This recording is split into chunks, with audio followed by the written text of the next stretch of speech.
মদিনার অলিতে গলিতে হেঁটেছেন, কোথায় আমার রসুলের কদম? রসুল আবার যেখানে কদম দেয় সেখান থেকে মিশকের ঘ্রাণ। আমি বান্দা ওই পবিত্র জমিনে বাথরুম করব না। হর কে দারত খৌফে হকদার দিল মদম জান্নাতুল মাওয়া দেহাদুরা মাকাম। মা বলেছিলেন, রে মঈনুদ্দিন, তুই যদি আমার গর্ভে যেদিন আসছো, আমি মা ঘুমাইতাম না, রব্বে কারিমের দরবারে কান্না করতাম, হে মালিক আমার গর্ভের সন্তান তোমার ওলি বানায় পাঠাও। দুনিয়াতে আসার পরে আমি মা তোরে যতদিন দুধ পান করাইছি রে সন্তান, এক ফোঁটা দুধও বিনা উজুতে আমি তোর মুখে দেই নাই। কেমন মা এক ফোঁটা দুধও বাচ্চার মুখে বিনা উজুতে দেয় না? এই সন্তান জগৎ বিখ্যাত, আল্লাহওয়ালা হবে না তো কার সন্তান হবে? ও আমার যুবক বাবারা, পর্দার আড়ালের মা বোনেরা, আপনাদের এলাকায় এখনো বহু মা আছে, বহু বোন আছে, বেপর্দায় চলে না, নামাজ ছাড়ে না, মোবাইলে সময় নষ্ট করে না, স্বামীর মাল নষ্ট করে না, খেয়ানত করে না। আম্মা জান, আপনি কেন পারেন না? আজকে এই মাদ্রাসার কতজন ছাত্র পাগড়ি দেওয়া হইল? হ্যাঁ, 37 জন ছাত্রকে পাগড়ি দেওয়া হলো। ছোট ছোট বাচ্চা, এদের সিনার মধ্যে আল্লাহর কোরআন জমা হয়ে গেছে। ও পর্দার আড়ালের মা, খবর নিয়ে দেখেন, এ যারা পাগড়ি নিয়েছে ওই ছেলেদের বাবারা কোটিপতি না। খবর নিয়ে দেখেন, চাষি চাষের কাজ করে, কৃষি কাজ করে, রিক্সা চালায়, ড্রাইভারি করে, খেটে খাওয়া মানুষ। সন্তানটারে কোরআন পড়াইছে, দিনে কাজ কইরা যা পায়, নিজে খাইলো না খাইলো সন্তানের কিছু বেতন দেয়। এই বাবা মার আজকে খবর নেন, তাদের মতো ঈদের আনন্দে জমিনে আজকে আর কেউ নাই যে আমার সন্তানটা কোরআনের হাফেজ হয়ে গেল। ও পর্দার আড়ালের আম্মা জান, মনে কি চায় না একজন হাফেজের মা হইয়া কবরে যাবে? একজন আলেমের মা হইয়া কবরে যাবেন, একজন আদর্শ সন্তানের মা হয়ে কবরে যাবেন। সন্তানটারে কোরআন পড়াইয়া ডাক্তার বানান, বাধা নাই। সন্তানটাকে কোরআন শিক্ষা দিয়া ইঞ্জিনিয়ার বানান, বাধা নাই। সন্তানটাকে কোরআন শিক্ষা দিয়া প্রফেসর বানাবেন, বাধা নাই। ওই সন্তান ডাক্তার হলো আপনার জন্য কোরআন তেলাওয়াত করে দোয়া করবে। এখনো সময় আছে, মা তওবা করেন। আপনাদের জীবনটা বড় ধন্য, আল্লাহর কাছে তওবা করেন। জীবনে তো বেপরদায় কম দৌড়াইলেন না, জীবনে তো মোবাইলে সময় নষ্ট কম করলেন না। আর কত মরার কি চিন্তা এখন অন্তরে আসে নাই? ও যুবক, মনের মতো গুনাহ তো কম করো নাই, মনের মতো নামাজ সারিয়া মনের মতো দৌড়াইছো। মনে চাইছে পার্কে যাবা, পার্কে দৌড়ায় গেছো। মনে চাইছে মোবাইল চালাবা, সারা রাত চালাইছো, কারো বাধা মানো নাই। মনে চাইছে মেয়েদের নিয়ে আড্ডা দিবা, দিছো, কারো বাধা মানো নাই। মসজিদে যাবা না, যাও নাই, দাড়ি কাটবা, কাটে ফেলেছো, কারো বাধা মানো নাই। এখনো কি তোমার মরণের ভয় অন্তরে আসে না? আজকে তুমি এখানে তাজা যুবক বসে আছো, তুমি কি একটু ভয় করো না? সকালবেলা ঘুম থেকে এমনও হতে পারে তোমার বাবায় দৌড় দিয়া মসজিদে গিয়া বলবে, ইমাম সাহেব তাড়াতাড়ি আসেন, আমার বাবা দুনিয়াতে জিন্দা নাই। মা একটা চিৎকার দিয়া বলবে, তোরা কই? আমার সন্তান আর দুনিয়ায় বেঁচে নাই। মা চিল্লায় কাঁদবে আর বলবে, আমার আম্মু বলে কে ডাক দিবে? ও আল্লাহর বান্দারা, কেউ ডাক দেখবা, কেউ দৌড়াবে কাফন কিনার জন্য, বাবায় বলবে কেউ যা কবর খনন করার জন্য, আবার কাউকে পাঠাবে গরম পানি কর, আবার ছেলের চির বিদায়ের গোসল দেওয়া হবে। কেউ যাবে বাঁশবাগানে কবর খনন করার জন্য। রে যুবক, এর কয়দিন আগে দেখছো বিদেশ থেকে টাকা নিয়ে আসছে, গাড়ির মধ্যে ছেলে মেয়ে সহ বাড়ি যায়। রাস্তায় বাড়ি যাওয়ার আগে পানির মধ্যে পইরা মহিলাও মারা গেছে, বাচ্চাও মারা গেছে। দেখো নাই রে আল্লাহর বান্দা, এই তো দুনিয়া। ওই বিদেশি লোকটা হাউ মাউ করে কান্না করে, আমার জীবনটা শেষ হয়ে গেল, আমার কোলে বাচ্চাটাও মারা গেল, আমার সামনে স্ত্রীও মারা গেল। দুনিয়ার শান্তির পথ কি ওলামায়ে কেরামদের কাছে আছে? শান্তির পথ দেখানোর কি রাস্তা নাই? ওলামায়ে কেরাম যে পথ দেখাবেন কি বাবার কথার থেকে না কোরআন হাদিস থেকে? সবাই সত্য কথা মানেন আর না মানেন, স্বীকার করেন। কোরআন এবং হাদিস বা ইসলাম কি আপনাদের ধারণা মতো একটা অপূর্ণাঙ্গ ধর্ম না পরিপূর্ণ? মানুষের জীবনে কিয়ামত পর্যন্ত যত সমস্যা হবে সমাধান কি ইসলাম কোরআন হাদিসে আছে? দিল থেকে বলেন, তাল মিলেন, আছে সব লাইনে। শুধু রাষ্ট্রীয় সমাধানটা নেই, আছে। তো কেন বলেন ইসলামে রাজনীতি নাই?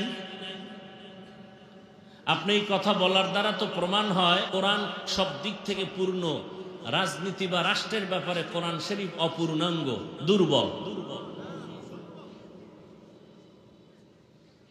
আল্লাহ সবাইকে হেদায়াত দান করুন। আল্লাহ তো এই পথ দেখাবে উলামায়ে কেরাম। এজন্য উলামায়ে কেরামের জন্য দোয়া করি। আন্তর্জাতিক এক চক্রান্ত আর ষড়যন্ত্র চলতেছে উম্মতের অন্তরে আলেমদের প্রতি ঘৃণা জমানোর জন্য। কারণ আপনারা যদি আমাকে ঘৃণা করেন, আমার বয়ান আর শুনবেন না। আমার প্রতি আপনাদের খারাপ ধারণা আসলে আমার পেছনে আর নামাজ পড়বেন না। ইসলাম বন্ধ করো বলতে হবে না, এই আকাম করলে অটো ইসলাম বন্ধ হয়ে যাবে। দেখেন না, সব ওলামায়ে কেরাম আমরা খুশি। দেশের যে পরিস্থিতি এই মুহূর্তে একটা সুযোগ ইসলামের জন্য, কিন্তু এটা মুখেই বলি, বাস্তবে সব দ্বিমুখী দৌড়াচ্ছি। এবং আলেমরা যেন এক না হয় এজন্য কোটি কোটি টাকা ব্যয় করা হচ্ছে এদের পেছনে, যে আলেম যেন এক না হয়। আলেম ওলামা এক হয়ে গেলে নাস্তিকদের ঘুম হারাম। দুর্নীতিবাজ আর দুর্নীতি করতে পারবে না।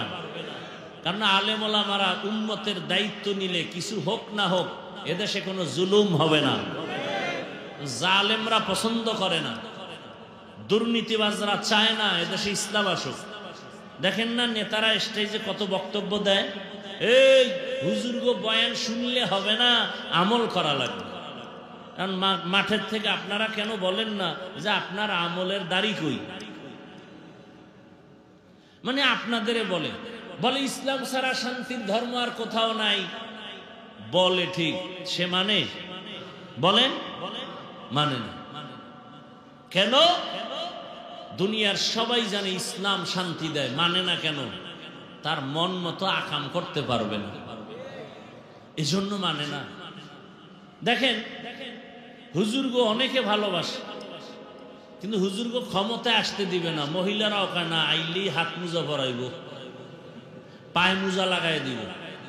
দরকার নাই হুজুরগো হাদিয়া জনমের মতো দাও, ভালোবাসা দাও, ফল ফুরুট যা চায় দাও, ক্ষমতায় আনতে গেলে ঝামেলা।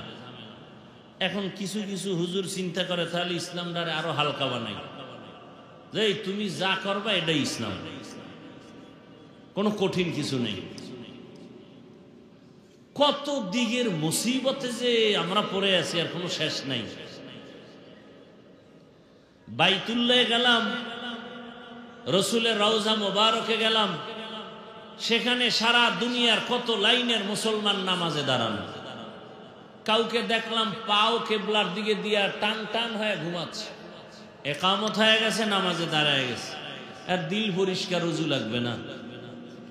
আর একজনকে দেখলাম নামাজে দাঁড়ায় মোবাইল আসছে বের করে কথা বলতেছে, কথা বইলা মোবাইল রেখে দিছে, নামাজ যায় নাই, কারণ দিল ঠিক।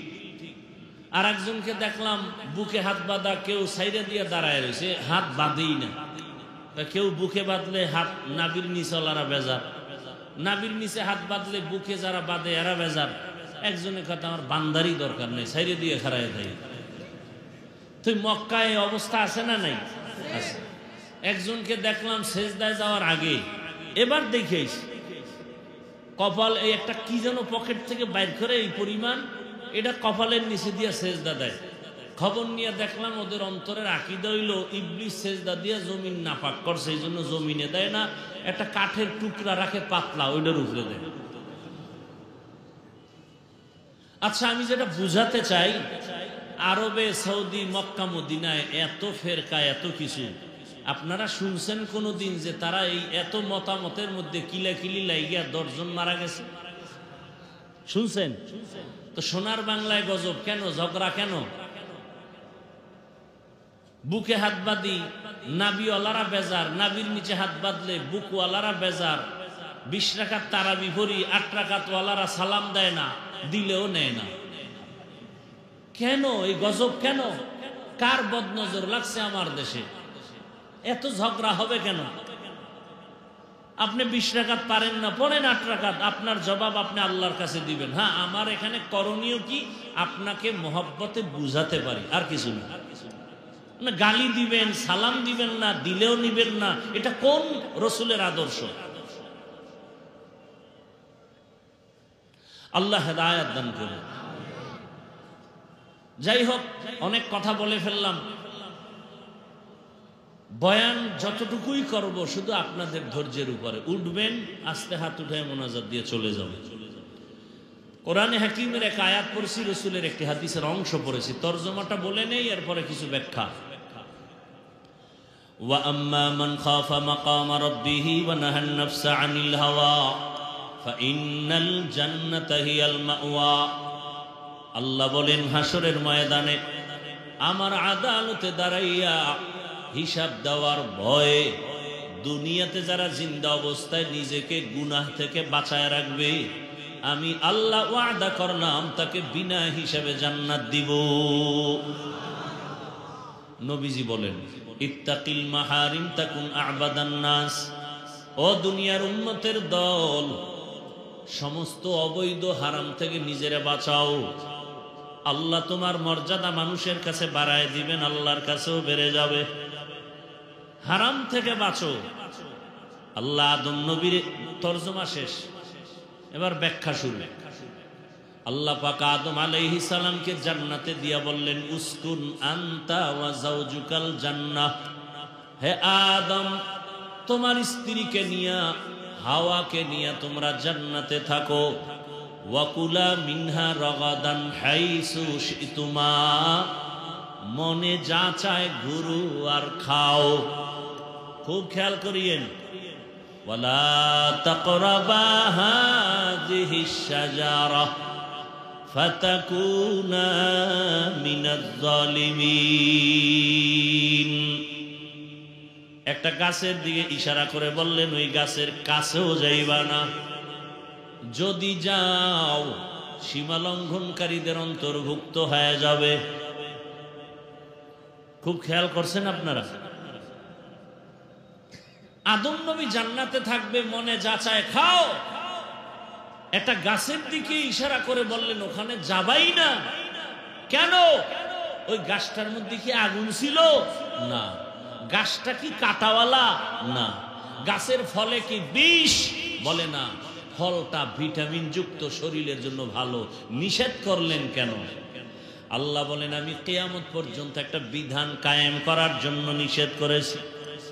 বাবারে যেমন বিধান দিয়েছি, সন্তানেরও সে একই বিধান। ও দুনিয়ার আদম আদম সন্তান, ক্ষুধাও আছে, খানাও আছে, তবে কিয়ামত পর্যন্ত এই বিধান তোমাকে ফলো করে চলতে হবে। যে খানা সব আমার আছে হালাল, সামনে খানাও রেডি, ক্ষুধাও আছে। খাওয়ার আগে চিন্তা করবা কোনটা আল্লাহর হুকুম আছে, কোনটায় নাই। এই চিন্তা সব সময় করবা। স্বাধীন জিন্দেগি ভালো না। রাস্তার মধ্যে বহু কুকুর ঘুরে, কোনো দাম নাই। মালিকের শিকল লাগানো কুকুরটার অনেক দাম। ওটারে ধমক দিলে মামলা হয়ে যাবে, মালিক মামলা করবে।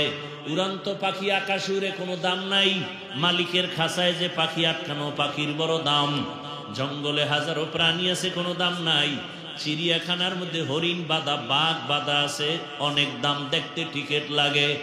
জমিনে অনেক মানুষ আছে, অনেক মানুষ, কোনো দাম নাই। আল্লাহর মোহাব্বতে কালেমার লাগাম যার গলায় লাগানো, সময় মতো মসজিদে যায় মানুষটার বড় দাম।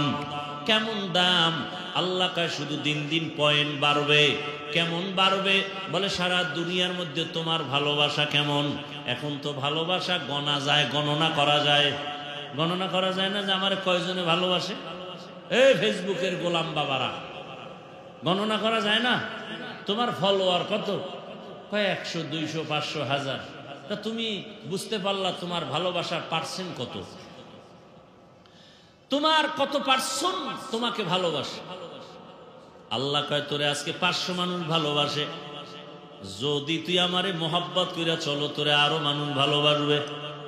আজকে তোরে শুধু হুজুর ভালোবাসে, আমারে যদি মোহাব্বতের নজরে দেখিয়া ভালো আমল করো চলো, যারা হুজুর না তারাও তোরে মোহাব্বত করবে। আরো তুই বিনয়ী হয়ে চল, আমল বাড়া, আরো মর্যাদা বাড়বে। বলে কেমন? এখন তোরে মুমিন ভালোবাসে, কিছুদিন পরে বেঈমানরাও তোরে স্যালিউট দিবে, তুই যা বলবি মেনে নিবে। খাজা মঈনুদ্দিনের ইতিহাস পড়ো।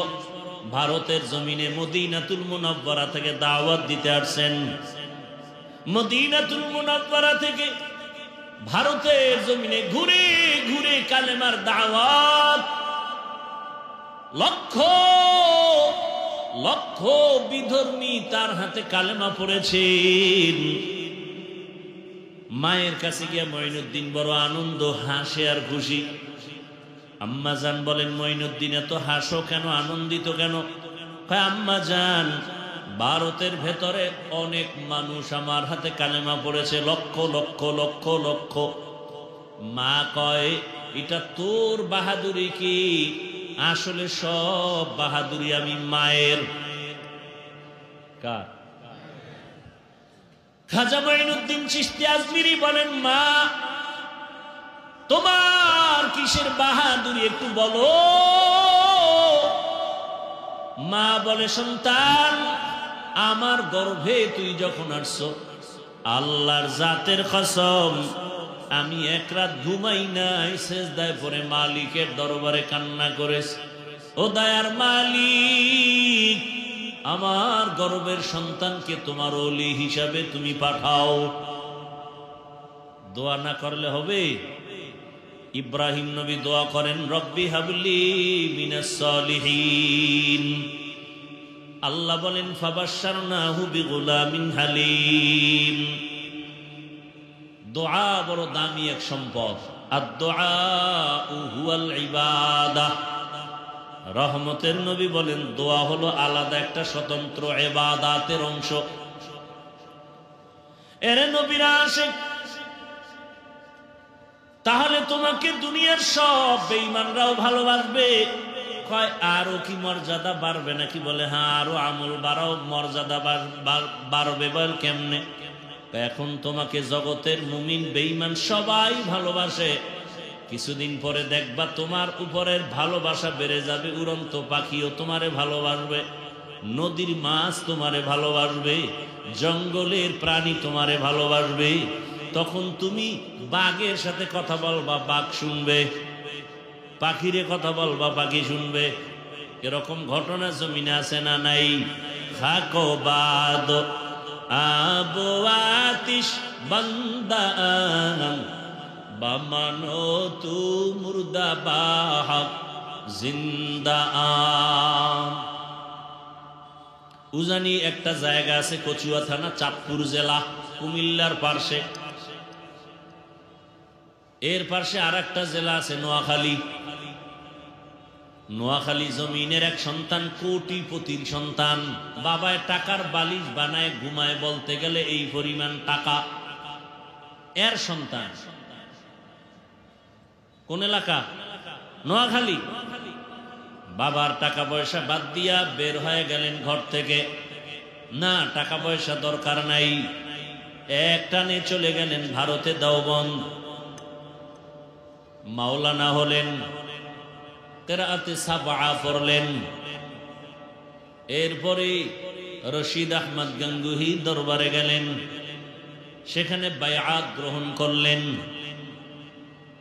তাসকিয়ার সবক নিয়া বাইতুল্লাহর পার্শ্বে গেলেন। পার্শ্বে এক মসজিদ, একটু দূরে ওখানে গিয়ে তেলাওয়াত শুরু করলেন। মক্কার মানুষ বড় আশেক হয়ে গেল। হুজুর আপনার বাড়ি কই? কয় বাংলাদেশ। আপনার তেলাওয়াত এত মজা লাগছে, আমাদের মসজিদে আপনি ইমামতি করেন। ইমামতিতে রাজি হয়ে গেলেন। কিছুদিন পরে বিবাহের প্রয়োজন। সৌদি আরবের মানুষ এতটাই পাগল হয়ে গেল, মেয়েকে বিবাহ দিবেন, তবে শর্ত বাংলাদেশে নেওয়া যাবে না। এই শর্তে বিয়া হয়ে গেল। বিবাহ করার পরে কিছুদিন থাকলেন। রশিদ আহমদ গাঙ্গুহি চিঠি লিখলেন, ও বাংলাদেশের কারি ইব্রাহিম, বাংলাদেশে গিয়া তাড়াতাড়ি খেদমত শুরু করে দাও। হযরতের চিঠি পাইয়া বিবিকে বললেন, যাবা নাকি থাকবা? শর্ত তো না নেওয়ার। বলে আমি যাব। পরিবারের অনুমতি নিয়ে দেশে আসলেন। নোয়াখালীর জমিন বাদ দিয়া চাঁদপুর জেলার কচুয়া থানা, ওখানের এলাকার একটা নাম উজানি। হিন্দুদের মালিকানা, বিশাল বড় জঙ্গলওয়ালা জমিন খরিদ করলেন। করার পরে ভেতরে পরিচ্ছন্ন করার জন্য ঢুকলেন। গিয়া দেখে একটা গম্বুজ দেখা যায়। গম্বুজের ভেতরে একটা বাঘ তার বাচ্চাকে দুধ পান করায়। ওই গম্বুজটা এখনো আছে। উজানি গেলে দেখবেন বিশাল বড় মসজিদের দক্ষিণ পশ্চিম কর্নারে ওই গম্বুজ। কারি ইব্রাহিম কয়, রে বাঘ, বনিয়াদম এখানে আসছে, থাকবে, তুমি তোমার গন্তব্যে চলে যাও। কারি ইব্রাহিমে কথা বলা মাত্র কুমিল্লা জেলার একটা থানা আছে লালমাই। লালমাই থানার পাশে একটা পাহাড় আছে, লালমাই পাহাড় বলে। বলতে বলতেই বাঘ তার বাচ্চা কাঁধে নিয়ে লালমাই পাহাড়ে রওয়ানা। আপনি মাথা পাগল হয়ে যাবে, এটা কেমন করে সম্ভব? আপনি বলবেন এটা হতেই পারে না। আল্লাহ কয়, আমার কুদরতের দ্বারা সম্ভব। আল্লাহর কাছে মানুষের থেকে প্রিয় কোনো বস্তু নাই, প্রাণী নাই। আর মানুষের মধ্যে আল্লাহর কাছে সবার থেকে দামি, ইন্না আকরামাকুম ইনদাল্লাহি আতকাকুম, যারা আল্লাহর মহব্বতে তাকওয়ার উপরে চলে তারা আল্লাহর কাছে দামি। এইবার যারা একটু মাস্তানি ভাব নিয়ে বলে তোমরা এই কথা মানি না, শিরিক করছো, আপনার কাছে আমার বিনয়ের প্রশ্ন জবাব দিয়া তারপরে যাইয়েন। আপনারাও জবাব দেন। আপনাদের গ্রাম অঞ্চলে গরু দিয়া চাষাবাদ করেনি? করে? যারা চাষি গরুর হাল চাষ করে এরা কত ডিগ্রি পাস? BA pass? সাধারণ মানুষ, তাই তো? কথা বলেন না কেন? সাধারণ মানুষ। আচ্ছা আমাকে বলেন, সত্য কথা মানেন আর না মানেন স্বীকার করবেন তো? আচ্ছা, ওই যে চাষি গরুটারে নিয়ে চাষ করে, গরুরে যখন বলে গরু দাঁড়া, কথা শুনে? গরুরে যদি বলে ডানে যা, যায়? বামে যা, যায়? মাঠের মধ্যে 500 হাঁস পানির মধ্যে ওরা ঘুরতেছে, হাসতেছে, খেলতেছে। সন্ধ্যাবেলা মালিক মহিলা যখন ডাক দিছে, 500 হাঁসগুলো খোলামেলা অবস্থা থেকে বন্দি খাঁচা আসে? আসে? তো একটা চাষির কথা যদি গরু শুনে, তাকওয়াওয়ালার কথা বাঘ শুনবে না কেন? এটা বুঝার মতো তোমার মেমোরি নেই, জিবি হ্যাং হয়ে গেছে, কপাল পুড়ছে তোমার। আল্লাহ হেদায়াত দান করুন। আউলিয়ারা কারে উকবা ইখতিয়ার, জাহেলারা কারে দুনিয়া ইখতিয়ার। খারাপ লাগতেছে আপনাদের? আল্লাহ তাআলা বলেন, আম্মা মান খাফা মাকাম রাব্বিহি ওয়া নাহান নাফসা আনিল হাওয়া ফাইন্নাল জান্নাতা হিয়াল মাওয়া। হাসরের ময়দানে আল্লাহর আদালতে দাঁড়াইয়া হিসাব দেওয়ার ভয় অন্তরে জমা করিয়া যারা দুনিয়াতে গুনাহ ছেড়ে দিবে, আল্লাহ ওয়াদা করেছেন আমি তাকে বিনা হিসাবে জান্নাত দিয়ে দিব। জান্নাতে যাইতে চাননি কি আল্লাহর বান্দারা? যাইতে চান? হিসাব দিয়া না হিসাব ছাড়া? আল্লাহ সবাইকে কবুল করেন। তা আল্লাহ কি বলছেন?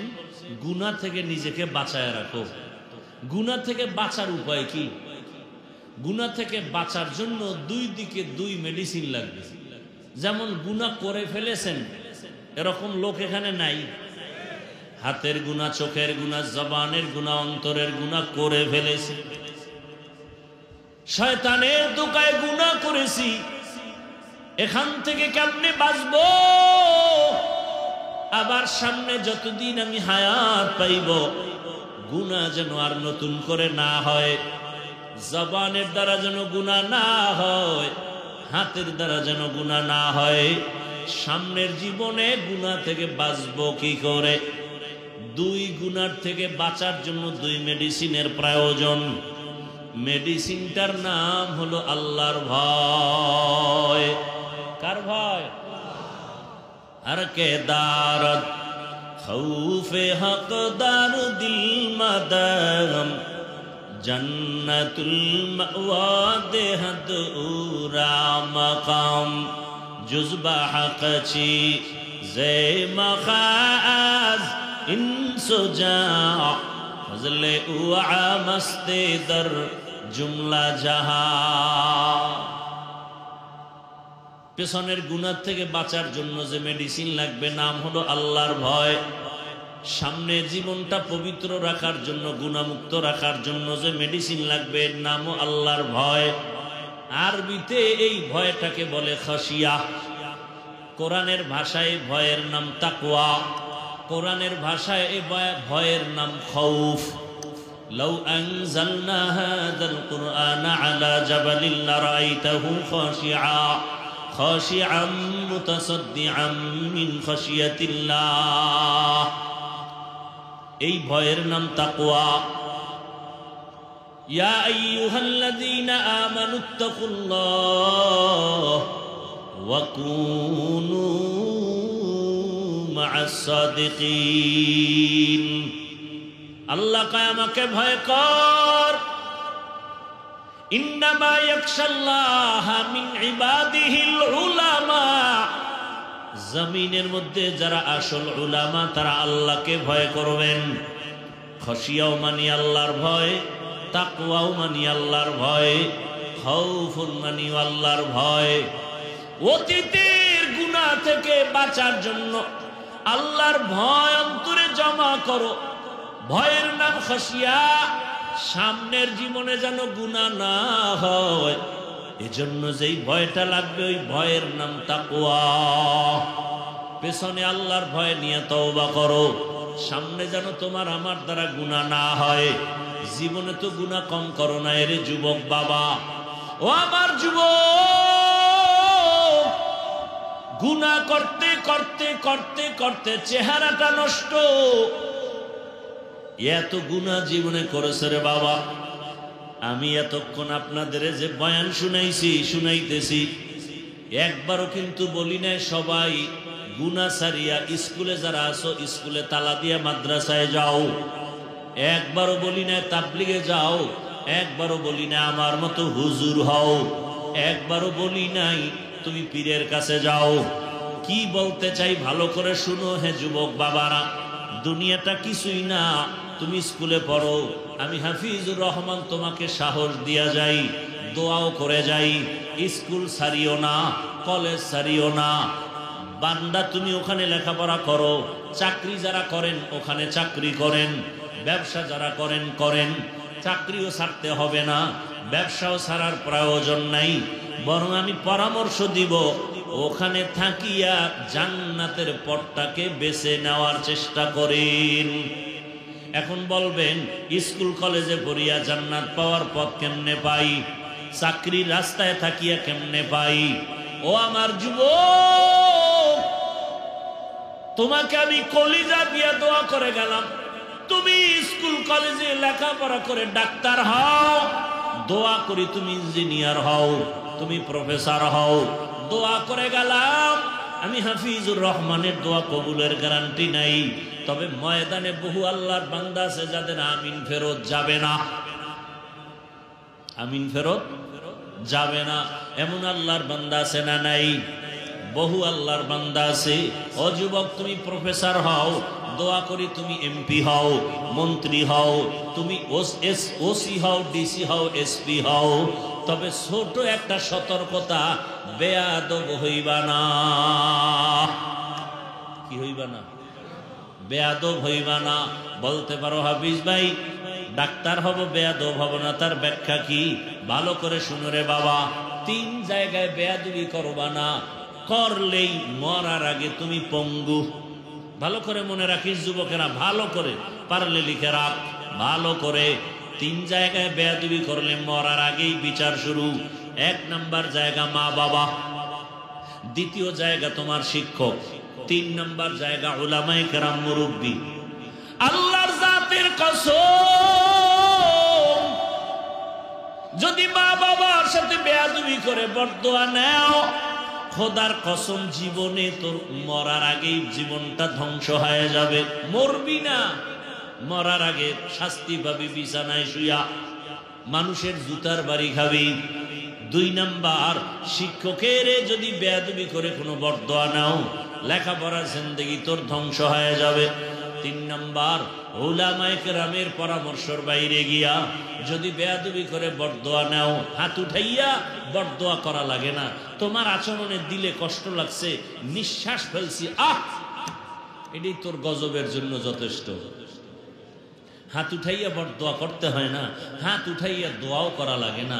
মায়ের এমন একটা কথা বলছো, মা চোখের পানি ছেড়ে দিছে, তোর কপাল ধ্বংস হওয়ার আর কিছু বাকি নাই, আর কোনো আলাদা কিছুর দরকারও নেই। এরে আমার কলিজার যুবক, মা বাবার দোয়া নিয়ে সামনে আগাইও, শিক্ষকের দোয়া নিয়ে আগাও, উলামায়ে কেরামের দোয়া নিয়ে সামনে আগাও। যদি এই 3 জায়গার দোয়া থাকে তোমার জীবন সফল, ডাক্তার হলো তোমার জীবন ধন্য। আর যদি বেয়াদবি করে ডাক্তার হও, তাসলিমা নাসরিনের মতো জুতা খেয়ে দেশ থেকে পালিয়ে যেতে হবে। জিন্দেগি মে বন্দেগি তু কর নাহি, जिंदगी में बंदगी तू कर नहीं, जिंदगी बे बंदगी शर्मिंदा है, जिंदगी बे बंदगी शर्मिंदा है। दुनिया में हो बोगार न हो, बाजार से गुजर हो, खरीदार न हो। ये दुनिया एक मिसल कागज फूल है, ये दुनिया एक मिसल कागज फूल है, जिंदगी में बंदगी तू कर नहीं, जिंदगी बे बंदगी शर्मिंदा है, जिंदगी बे बंदगी शर्मिंदा है। जिंदगी में बंदगी कुन बंदगी, बंदगी बे जिंदगी शर्मिंदगी। কয় জায়গার থেকে দোয়া লাগবে? 1 নাম্বার জায়গা মা বাবা, 2য় শিক্ষক। আল্লাহর কসম, শিক্ষকের যদি বরদোয়া লাগে লেখাপড়া ধ্বংস। রাস্তায় চলতে গিয়া বহু তোমার মতো যুবক দেখি অর্ধুলাঙ্গ পাগল, কিন্তু ইংলিশে কথা বলে। এমন পাগল দেখছেন নি? রাস্তার পাগল কেমনে কথা কয়? ইংলিশ।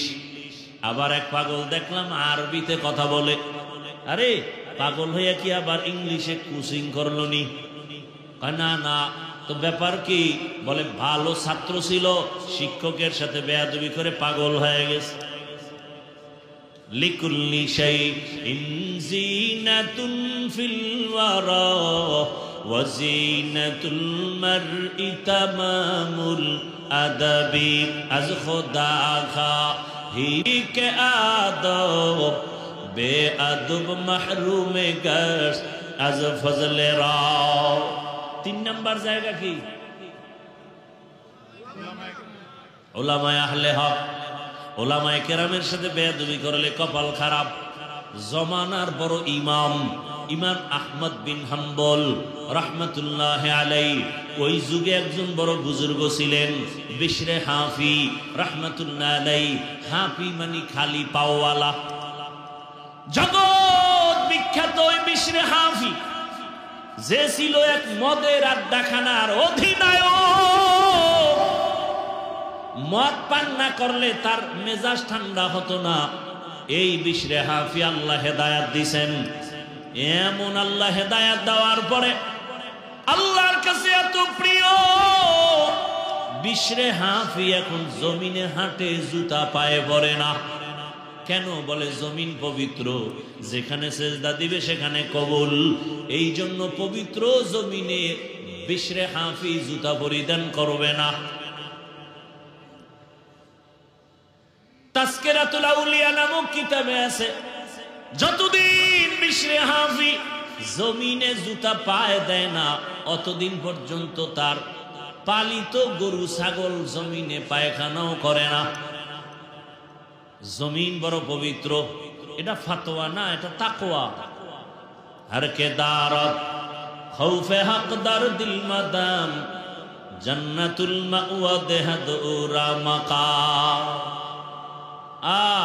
মদিনাতুল মুনাওয়ারায় গেছে জিয়ারতে, একদিন 2 দিন 3 দিন থাকার পরে ওজর খাই পেশ করেন আর মদিনায় থাকা যাবে না। কেন? আমার বাথরুমের ব্যাগ আসছে। তো করো, বাথরুম আছে তো না। আমার রাসূল মদিনার অলিতে গলিতে হেঁটেছেন। কোথায় আমার রাসূলের কদম? রাসূল আবার যেখানে কদম দেয় সেখান থেকে মিশকের ঘ্রাণ। আমি বান্দা ওই পবিত্র জমিনে বাথরুম করব না। हर के दारत खौफे हकदार दिल मदाम जन्नतुल मावा देहदुरा मकाम। বড় কঠিন। একজনে মসজিদে ঢুকতে গিয়া জুতা 2টা খুইলা জুতার তলা নিচের দিকে রাখছে, 2 আঙ্গুল 2 জুতায় ঢুকাইয়া ঝুলায় ঝুলায় মাস্তানের মতো নিয়ে যায়, আর ভিজা জুতার বালু আর পানি মসজিদের মধ্যে পড়ে। আর একজনে পকেটে একটা পলিথিন নিয়ে আসছে, বাহিরে বৈশা জুতা খুইলা পলিথিনে ঢুকাইয়া এরপরে আস্তে করে পিছনে ধরছে।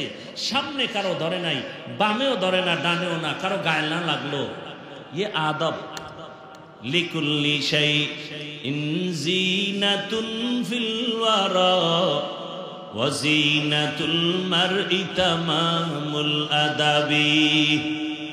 ওই বিশরে হাফির যুগে জগৎ বিখ্যাত কোরআন ও হাদিসের বড় আলেম, বড় ইমাম আহমদ বিন হাম্বল রাহমাতুল্লাহ আলাইহি বিশরে হাফি কোথাও সফরে যাইতেছেন ঘোড়ার পিঠে। ইমাম আহমদ বিন হাম্বল বিশরে হাফির থেকে অনেক বড় আলেম, যাইয়া ঘোড়ার লাগাম ধরে টানে। বুঝেননি কথা? ঘোড়ার লাগাম ধরে টানে বিশরে হাফি উপরে, আর জমানার ইমাম আহমদ বিন হাম্বল লাগাম ধরে টানে। জিজ্ঞাসা করে আহমদ বিন হাম্বল, আপনি বিশরে হাফির লাগাম ধরে টানেন কেন ঘোড়ার? সে তো আলেম না বড়, সে তো, আপনি তো জমানার বড় আলেম। বলে আমি হলাম আলেম বিল কিতাব, আমি কিতাবের আলেম, আর সে হলো আলেম বিল্লাহ। আমি কিতাব চিনি, কিতাব জানি, বিশরে হাফি আল্লাহকে চিনি, আল্লাহকে জানে। এই জন্য আমি তার সোহবত নেই। ইমামে আজম আবু হানিফা রাহমাতুল্লাহ আলাইহি বলেন, আমার জীবনের 2টা বছর এত দামি, ওই 2টা বছর যদি না হইতো আমি ইমাম আবু হানিফার সম্মান এত উঁচু হতো না। সেই 2 বছর। কোন 2 বছর? ইমাম জাফরে সাদেক, তার কাছে আমি সোহবতে 2 বছর কাটাইছি, আমার জীবন রং হয়ে গেছে।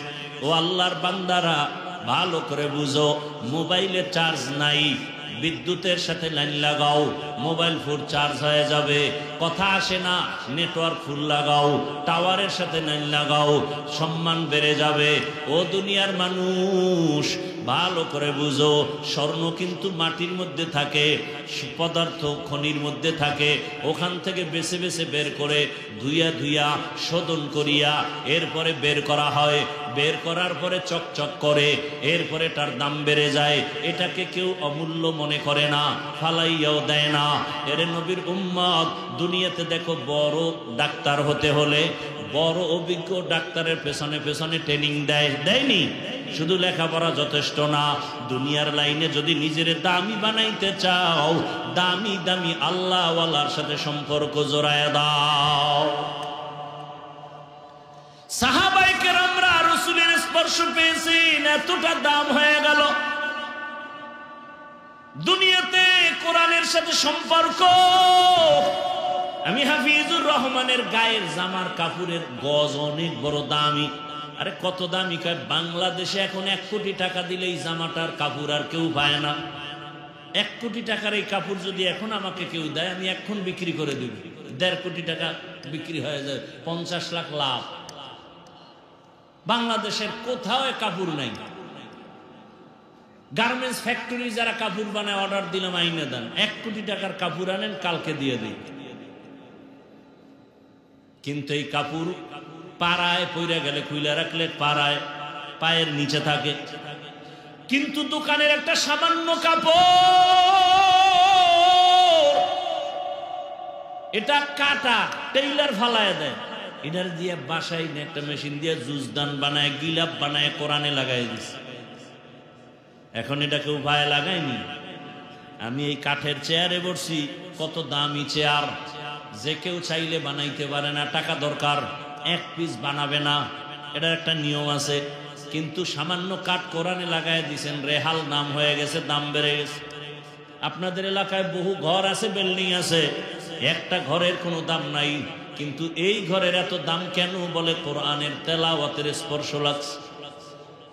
এই জন্য এখানে কেউ বিনা ওযুতে জুতা নিয়ে মসজিদে যায় না, কেউ মসজিদে আসলে বিড়ি টানে না। টানেনি?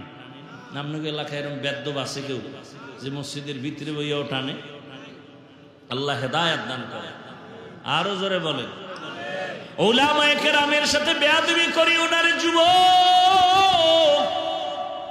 বাংলাদেশে এত ঝামেলা কেন? যত কারণ আছে, এর মধ্যে বড় কারণ আলেমদের সাথে বেয়াদবির ফলাফল। খবরদার বেয়াদবি করবা না রে বাবা, সাবধান। তুমি ডাক্তার হও, জীবন ধন্য, সর্বোচ্চ সম্মান তোমার হবে যদি 3 জায়গার দোয়া নিয়ে চলো। ডাক্তার হতেও বাধা নাই। এবার বলবা, হাফিজ ভাই এটা কি সম্ভব? হ্যাঁ, তুমি ডানে বামে তাকাও, সত্যটা স্বীকার করে আমাকে বলো। ও যুবক বাবারা, তোমার মতো যুবক স্কুল কলেজে পড়ে, সত্য কথা বলো, 5 ওয়াক্ত নামাজও পড়ে আসেনি। তুমি পারো না কেন? আমি আনসার দিব, তোমার কপালে কার জানি বরদোয়া লাগিয়েই গেছে, অজান্তে বরদোয়া লাগছে। এই জন্য তুমি হাজারো বয়ান শুনিয়া কান্দো না, মোনাজাত করো না, তওবা করো না, মসজিদেও যাও না। তোমার মতো যুবক র্যাব, আর্মি, পুলিশ, বিডিআরের চাকরি করে 5 ওয়াক্ত নামাজ পড়ে, বলো তুমি কেন পারো না? অবশ্যই তোমার কপালে কার যেন বরদোয়া লেগে গেল। তোমার মতো যুবক রাস্তায় গাড়ি চালায়, ড্রাইভারি করে, নামাজ পড়ে, তুমি কেন পারো না? তোমার মতো যুবক এই বাজারে ব্যবসা করে, চাকরি করে, 5 ওয়াক্ত নামাজ পড়ে, শাটার টাইমে মসজিদে চলে গেছে, এখন বেচা কিনা চলবে না, এরকম ব্যবসায়ী নাই? বলো ব্যবসায়ী বাবা, তুমি পারো না কেন? তোমার মতো যুবক নদীর মধ্যে মাছ ধরে, নামাজ ছাড়ে না, রিক্সা চালায়, নামাজ ছাড়ে না, জমিনে কৃষি কাজ করে, গামছা বিছাইয়া নামাজ পড়ে, নামাজ ছাড়ে না। বলো বাবা, তুমি পারো না কেন? পর্দার আড়ালের আম্মা জানেরা, বোনেরা, আপনাদের কত ধন্য জীবন। খাজা মঈনুদ্দিনের কথা মনে আসেনি? বলছিলাম মা কি কইছিল, তুমি যত হাসো বাহাদুরি তোমার না আমার। মা বলেছিলেন, রে মঈনুদ্দিন, তুই যদি আমার গর্বে যেদিন আসছো, আমি মা ঘুমাইতাম না, রব্বে কারিমের দরবারে কান্না করতাম, হে মালিক আমার গর্বের সন্তান তোমার ওলি বানায় পাঠাও। দুনিয়াতে আসার পরে আমি মা তোরে যতদিন দুধ পান করাইছি রে সন্তান, এক ফোঁটা দুধও বিনা উজুতে আমি তোর মুখে দেই নাই। কেমন মা এক ফোঁটা দুধও বাচ্চার মুখে বিনা উজুতে দেয় না? এই সন্তান জগৎ বিখ্যাত, আল্লাহওয়ালা হবে না তো কার সন্তান হবে? ও আমার যুবক বাবারা, পর্দার আড়ালের মা বোনেরা, আপনাদের এলাকায় এখনো বহু মা আছে, বহু বোন আছে, বেপর্দায় চলে না, নামাজ ছাড়ে না, মোবাইলে সময় নষ্ট করে না, স্বামীর মাল নষ্ট করে না, খেয়ানত করে না। আম্মা জান, আপনি কেন পারেন না? আজকে এই মাদ্রাসার কতজন ছাত্র পাগড়ি দেওয়া হইল? হ্যাঁ, 37 জন ছাত্রকে পাগড়ি দেওয়া হলো। ছোট ছোট বাচ্চা, এদের সিনার মধ্যে আল্লাহর কোরআন জমা হয়ে গেছে। ও পর্দার আড়ালের মা, খবর নিয়ে দেখেন, এ যারা পাগড়ি নিয়েছে ওই ছেলেদের বাবারা কোটিপতি না। খবর নিয়ে দেখেন, চাষি চাষের কাজ করে, কৃষি কাজ করে, রিক্সা চালায়, ড্রাইভারি করে, খেটে খাওয়া মানুষ। সন্তানটারে কোরআন পড়াইছে, দিনে কাজ কইরা যা পায়, নিজে খাইলো না খাইলো সন্তানের কিছু বেতন দেয়। এই বাবা মার আজকে খবর নেন, তাদের মতো ঈদের আনন্দে জমিনে আজকে আর কেউ নাই যে আমার সন্তানটা কোরআনের হাফেজ হয়ে গেল। ও পর্দার আড়ালের আম্মা জান, মনে কি চায় না একজন হাফেজের মা হইয়া কবরে যাবে? একজন আলেমের মা হইয়া কবরে যাবেন, একজন আদর্শ সন্তানের মা হয়ে কবরে যাবেন। সন্তানটারে কোরআন পড়াইয়া ডাক্তার বানান, বাধা নাই। সন্তানটাকে কোরআন শিক্ষা দিয়া ইঞ্জিনিয়ার বানান, বাধা নাই। সন্তানটাকে কোরআন শিক্ষা দিয়া প্রফেসর বানাবেন, বাধা নাই। ওই সন্তান ডাক্তার হলো, আপনার জন্য কোরআন তেলাওয়াত করে দোয়া করবে। এখনো সময় আছে, মা তওবা করেন। আপনাদের জীবনটা বড় ধন্য, আল্লাহর কাছে তওবা করেন।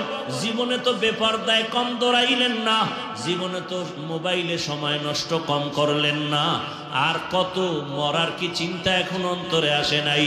ও যুবক, মনের মতো গুনাহ তো কম করো নাই, মনের মতো নামাজ ছাড়িয়া মনের মতো দৌড়াইছো। মনে চাইছে পার্কে যাবা, পার্কে দৌড়ায় গেছো। মনে চাইছে মোবাইল চালাবা, সারা রাত চালাইছো, কারো বাধা মানো নাই। মনে চাইছে মেয়েদের নিয়ে আড্ডা দিবা, দিছো, কারো বাধা মানো নাই। মসজিদে যাবা না, যাও নাই, দাড়ি কাটবা, কাটে ফেলেছো, কারো বাধা মানো নাই। এখনো কি তোমার মরণের ভয় অন্তরে আসে না? আজকে তুমি এখানে তাজা যুবক বসে আছো, তুমি কি একটু ভয় করো না? সকালবেলা ঘুম থেকে এমনও হতে পারে তোমার বাবায় দৌড় দিয়া মসজিদে গিয়া বলবে, ইমাম সাহেব তাড়াতাড়ি আসেন, আমার বাবা দুনিয়াতে জিন্দা নাই। মা একটা চিৎকার দিয়া বলবে, তোরা কই? আমার সন্তান আর দুনিয়ায় বেঁচে নাই। মা চিল্লায় কাঁদবে আর বলবে, আমার আম্মু বলে কে ডাক দিবে? ও আল্লাহর বান্দারা, কেউ ডাক দেখবা, কেউ দৌড়াবে কাফন কেনার জন্য, বাবায় বলবে কেউ যা কবর খনন করার জন্য, আবার কাউকে পাঠাবে গরম পানি কর, আবার ছেলের চির বিদায়ের গোসল দেওয়া হবে। কেউ যাবে বাঁশবাগানে কবর খনন করার জন্য। রে যুবক, এরে কয়দিন আগে দেখছো বিদেশ থেকে টাকা নিয়ে আসছে, গাড়ির মধ্যে ছেলে মেয়ে সহ বাড়ি যায়, রাস্তায় বাড়ি যাওয়ার আগে পানির মধ্যে পইরা মহিলাও মারা গেছে, বাচ্চাও মারা গেছে। দেখো নাই? এরে আল্লাহর বান্দা, এই তো দুনিয়া। ওই বিদেশি লোকটা হাউ মাউ করে কান্না করে, আমার জীবনটা শেষ হয়ে গেল, আমার কোলে বাচ্চাটাও মারা গেল, আমার সামনে স্ত্রীও মারা গেল, বাসা পর্যন্ত যেতে পারলাম না। কিসের যৌবনের বাহাদুরি করো?